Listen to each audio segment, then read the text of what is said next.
原來港鐵車站有好多個口。第二集 Are you ready? Let's start. What is this? 口邊個港鐵站名有口字喺依個位？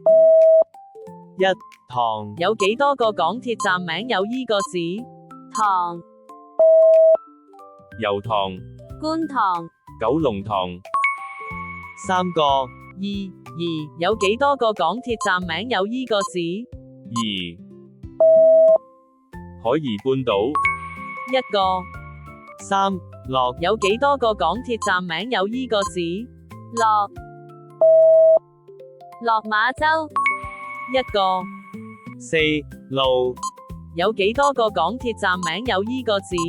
路、錦上路、一個五有幾多個港鐵站名有依個字？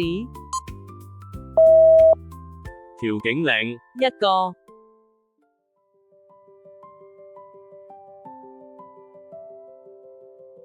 嚟緊會有更多適合幼兒同埋低小學生嘅認字遊戲、語文知識嘅部分。如果唔想錯過，記得訂閱呢個頻道啦。There will be more word learning games and Chinese language lessons designed for kids. If you're interested, don't forget to subscribe to the channel. Thank you.